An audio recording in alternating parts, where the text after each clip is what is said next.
So there you can see it. It's not going to be too hard to handle, but it is beautiful. And I can't wait to get into it. Right, let's have a taste.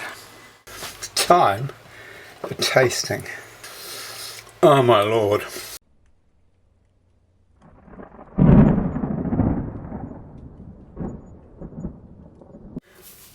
Now, as I've said, the reason I'm making this whole video is to show you that technique is the most important thing.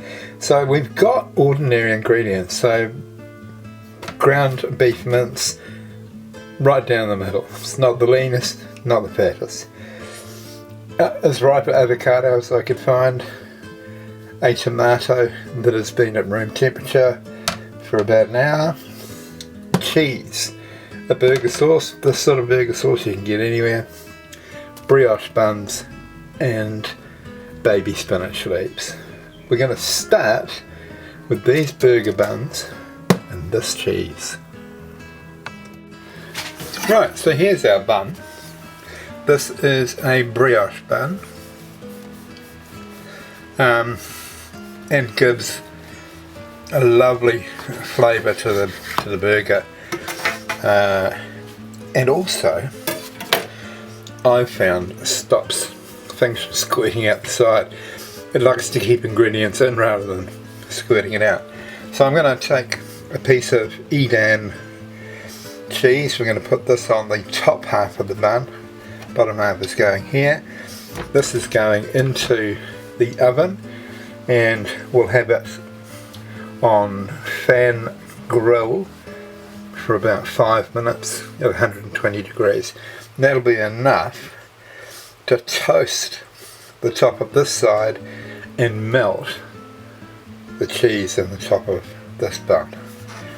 Right? But we won't turn the oven on until we flip the burger. The main reason why I do it this way instead of the other way of putting the cheese on top of the burger is that this seals the top bun. The toasting seals the bottom bun, and then you don't get so much of the liquids of the filling leaching into your burger. Right, this next bit's going to freak some of you out. This is how we're going to cook our meat patty. We've got a cold pan, and we're going to squeeze for, this is just plain mince, nothing added to it, no salt, nothing. Just going to squish it. We're going to put it in the pan, and then we're going to make it as round as we possibly can. I'm going to try and keep the burger the same size up and down as we have round. And that will shrink as the fat comes out of it during cooking, but it should still be about the same size as the burger bun. There we are. That's that done. But you didn't think it's going to be done that way, did you?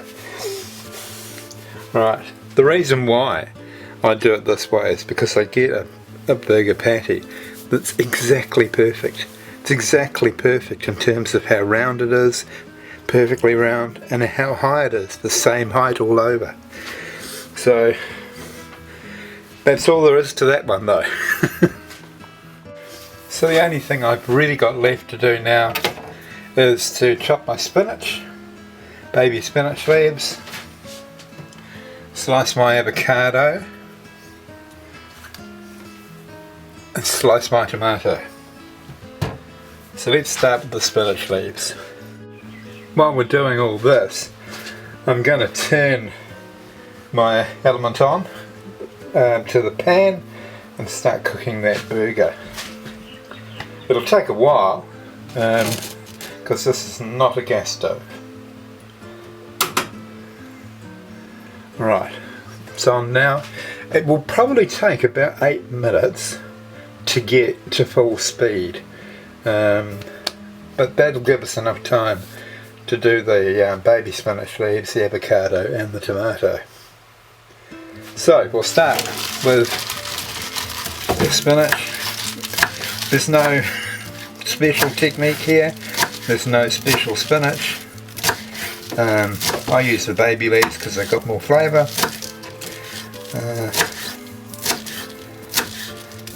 And this essentially, when we make the burger, this is going to go on the bottom part of the burger. So it's actually going to form a barrier between the filling and the burger, but it's not going to make the bottom of the burger soggy. Very important. Right, now our avocado. This one's just about perfect. As you can see, it's just going brown, so that means it's nice and ripe. And we're just going to slice that. Looks like there's going to be some chef portions in there.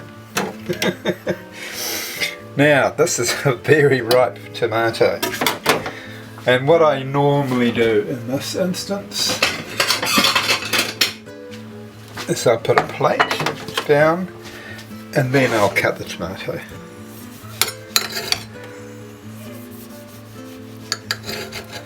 This is going to taste beautiful, this. Nice and ripe, nice and juicy.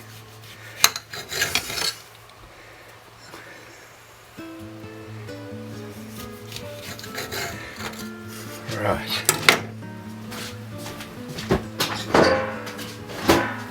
What's he going to do now? Well, the first thing he's going to do, so I'm going to press down on top of this so that all the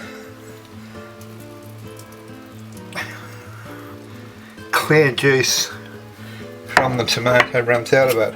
Now, I'm going to cut across it. Now, the reason I do this is because then I'm going to take those centre bits, the hard bits out. Okay. So the reason I do this is because this way you don't get excess fluid in. Also, when you're biting into your burger, if you just put a whole round in, if you don't get it absolutely right, you're going to drag that whole piece out of the burger, and along with it will come other things, and you don't want that. You just want the part that you want. So we're going to put it sort of already bitten off for you, if you like. There we are, we're done. Now we're just going to wait for this burger to cook. Now, sorry that tomato was out of shot before. Also, salt and pepper. I didn't have them on the ingredients list, but they are one of the most important things to have. So you'll see when we get to the assembly part how important that is. Okay, I'm getting ready to flip that, so I'm going to turn this oven on to fan grill 120, and as you can see the blood coming to the top of that burger, it's about ready to float. Right, you've pretty much got blood coming to the surface all over, so beautiful. Now remember, when you're cooking a burger, if it takes 4 minutes to cook the first side, it'll take 3 minutes to cook the underside. So we've got a shorter time frame here. Right, that's going to be ready now, so let's take that out of there and we'll put it on a plate. There you have. Now some lower grade burger meats will still leak liquid after you get it out the pan, so This one looks pretty stable though. That's good. That's well cooked burger. Right. Now we're going to get our bun out of the oven and assembly time. Right, we are ready. There you go. Perfectly toasted bun, and we've got our melted cheese ready to go. So, first things first. And you notice that these are pretty standard ingredients. I'm not introducing anything special to make you look like a good cook. It's all technique. Grab your spinach. Put it on the top of the burger. Sorry, on the bottom of the burger. Then you'll want a little bit of burger sauce. Now, that burger sauce is going to hold the spinach together. It's also going to join hands with the avocado that we're about to put on top. And let's put the avocado in so that we're not going to strangle the burger too much. There you are. That looks just wonderful. This stage,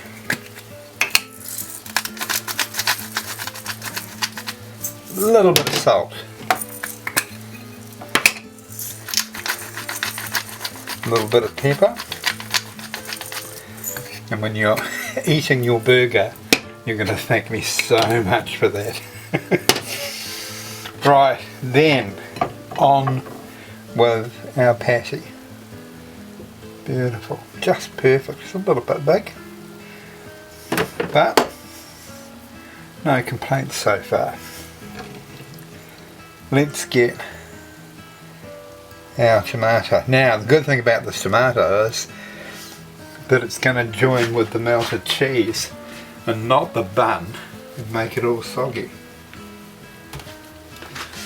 But this time round, a little bit of salt. Now you notice the seasoning is actually coming from both sides.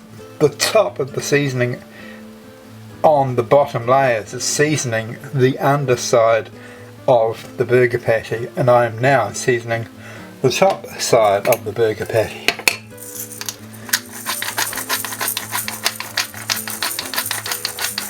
Ooh, I'm going to have to get an AI voice eventually.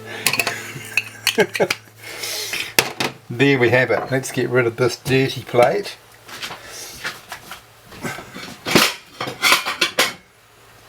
Let's get rid of a new plate. Let's put that there.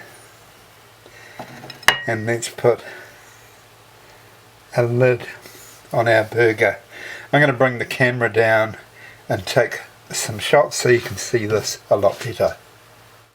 So there you can see it. It's not going to be too hard to handle,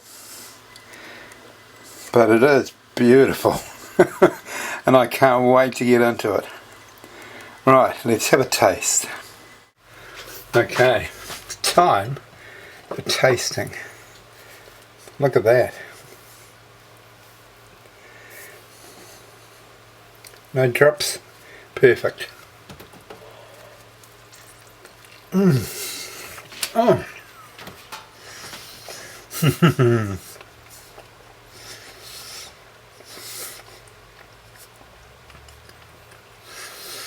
Oh my lord.